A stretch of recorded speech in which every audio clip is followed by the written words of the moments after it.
A family is enjoying a vacation on their yacht in the middle of the Caribbean Sea. The mother, Julia, jumps into the water for a swim. While relaxing, she feels something strange. But since nothing is visible nearby, she thinks it might be her imagination. A few seconds later, the same strange feeling occurs again. This time too, nothing is seen, but now she panics and starts swimming toward the yacht. Suddenly, something starts pulling her leg, and she screams loudly for help. Her daughter, Cassie, is listening to music with headphones on, so she doesn't hear anything. The husband, Tom, and the son, Ben, are busy fishing. Julia tries to stay afloat, but the water in her mouth makes it difficult to scream. After a while, Tom realizes he hasn't seen Julia for quite some time. He searches for her on the yacht and then spots his wife in danger. He calls the children, steers the yacht toward her, and jumps into the water. He quickly reaches Julia, holds her, and swims toward the yacht. The children pull both of them up. The family takes care of Julia. Julia, however, convinces herself that it must have been the waves. At night, everyone celebrates Ben's birthday. Cassie gets a call from her boyfriend, so she takes her laptop and goes outside. In the video call, her boyfriend shows that large black clouds have gathered over the city. The call glitches and freezes. Cassie comes to tell the family about it, but Tom says that the signal is probably weak because they are far from land. Just then, everyone hears a sound. They all go outside and see a pod of whales passing by. Tom explains that whales always follow the Earth's magnetic field, but when a storm comes, they get confused. Suddenly, the yacht shakes violently and Ben falls. Tom is worried that the yacht might be damaged, so he dives down to check. After some time, he surfaces, but he has a large wound on his shoulder. Julia immediately stitches his wound. Tom explains that underwater, he felt as if a very large creature was behind him. But when he turned to look, he got cut by the propeller. He says whatever it was huge. Tom notices significant damage to the yacht, so they have to call for help. Julia repeatedly tries the radio. Cassie looks for a signal on her phone, but nothing works. Just then, Cassie sees a strange creature and screams, but it's just Ben playing a prank with a mask on. A little later, the yacht completely shuts down and they are stranded in the middle of the ocean. Julia hears a voice on the radio, but the sound is so bad that she can't understand anything. Tom tells the family that they only have 4 days' worth of food and water left, and now they have to wait for a fishing boat. Suddenly, something is detected on the radar, and the family hears a strange sound. They all rush out and are astonished to see several meteorites falling to the ground. Wherever the meteorites fall, there are loud explosions. A meteorite falls into the water near them, so Tom immediately tries to start the yacht. The engine barely starts, but then another meteorite hits the area.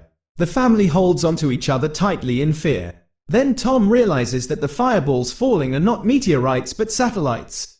At the same moment, Ben sees smoke coming from the yacht. Tom checks and confirms that the engine is broken. The wind starts to pick up, so the family hides inside the yacht, without noticing that the compass is spinning very fast. The yacht starts shaking violently. Ben falls again, and this time he also gets hurt. The waves are hitting the yacht fiercely. Tom struggles to go outside and brings back life jackets. Suddenly, the power goes out. Tom immediately presses the power box button, and the lights come back on. At that moment, Ben notices that Julia's nose is bleeding. Julia starts feeling dizzy, while Cassie goes to the sink and vomits. Tom keeps trying the radio but can't get a signal. Suddenly, a loud high-pitched noise comes, and the wind becomes even stronger. Julia tries to close the doors, but a hatch opens, and the wind starts breaking the windows. Tom lights a flare, and after a while, darkness falls. The next morning, the family wakes up in shock that they survived the storm, but the yacht is half destroyed. When they come out, they see that the ocean water has disappeared, and the yacht is now stuck on land. Everyone is shocked to see this. Cassie checks for a signal, but the network is completely down. Ben starts playing with 2 dead crabs. Tom checks the compass and sees that it has reversed. He recalls this last happened 700,000 years ago. Cassie thinks her boyfriend might be dead and breaks down. When Julia tries to console her, Cassie pushes her away and goes to hide. Julia and Tom check the remaining supplies. Ben ties his birthday balloons to a rock, hoping a survivor might see them. Tom tries the radio again, and this time he connects with a man. His name is Now, and he is a submarine captain. His submarine is also stuck on land. He confirms that the magnetic poles have reversed. which is why the ocean has receded and the land has dried up. He says he hasn't seen any other survivors and communication systems are completely down. He further says that the poles will reverse again and the ocean might return in about a week. He warns the family to climb to the highest point possible, as the water will be very dangerous when it returns. He mentions his partner died in the crash and the submarine only has room for 3 people. Julia and Tom plead with him, "Please save our children." He gives them his coordinates. Tom calculates that it will take 2 to 3 days to reach the submarine. He tells the family to rest well tonight, and they will leave in the morning. The next morning, the family is packing their belongings when Tom sees something moving nearby. It is a lame man with a harpoon in his hand, and a dog is barking constantly. Tom goes up to him and offers him a bottle of water. But the man speaks in a language Tom doesn't understand. After drinking the water, the stranger suddenly hits Tom on the head with the bottle and gives him a hard kick in the face. Julia runs in fear, but it's too late. The man has stabbed Tom in the stomach with the harpoon. Tom struggles for a moment, and then the man also cuts his neck. Then the man chases Julia and throws the harpoon at her, wounding her shoulder. Julia, enduring the pain, runs inside the yacht and tells the children to hide. She locks the door. Cassie and Ben hide inside the sofa. Julia hands them a flare gun and hides in the bathroom with a knife. The man violently kicks the door and finally breaks in. First, he picks up some food and then starts searching around the yacht. He then goes toward the bathroom, but Julia cleverly slips out through a small hole. The man thinks Julia has run away. But as she slowly tries to leave, his dog sees her and starts barking. The dog pounces on her, so Julia stabs it with the knife. Hearing the dog's yelp, the man comes out and is furious when he sees his dead dog. Meanwhile, Julia tries to re-enter the yacht from the other side. She climbs up and starts crawling through the broken window, but the man reaches there first. He catches her and punches her hard, making her fall. Julia tries to hold onto the furniture to escape, but the man kicks her away. Then he puts his foot on her wrist to make her drop the knife, grabs her hair, smashes her face into the ground, throws her onto the sofa, and starts strangling her. The children are watching all this. Cassie comes out and fires the flare gun, which hits the man directly. He catches fire, and the yacht begins to burn. The children immediately run out. But Julia comes back. She kicks him down, grabs the map in the bag, and flees. Ben and Cassie go to their father and cry. Julia also sits with them, and the 3 of them say their last goodbyes to Tom with tears. Just then, the scary man comes out of the yacht again, so the family starts running away again. In a few moments, the yacht explodes with a loud bang. After walking for a while, they stop near a small waterfall to rest. Cassie suggests that maybe the crazy man came after them because of the balloons. Hearing this, Ben starts blaming himself. Julia assures him it wasn't his fault and tells everyone to keep moving because the man is still behind them. On the way, near a small pond, Ben is astonished to see a dead hammerhead shark. Then Julia notices that the man is approaching them again. Everyone starts running and falls down a sand dune, where they see poisonous garbage. The family cautiously crosses it and feels they have escaped the man. As they walk, they start seeing large dead sea animals and all the plastic accumulated under the ocean. Ben starts walking slowly, and Julia realizes he is close to dehydration. She tells everyone to stop. When she checks the water bottle, she is shocked. The water in the bottle is almost finished. Cassie realizes that she might not have closed the bottle properly. Julia angrily yells that the water ran out because of her carelessness. Cassie replies, "What difference does it make? We are not going to survive anyway." They have a long argument. Still, the family continues walking. After some time, they find a crashed plane. Seeing something moving inside, everyone gets scared, but it's just some birds. The family decides to spend the night inside the plane. They share a small snack, and Julia finds a family photo in Tom's jacket, which breaks her heart. Cassie asks, "Mom, what was your and Dad's love story?"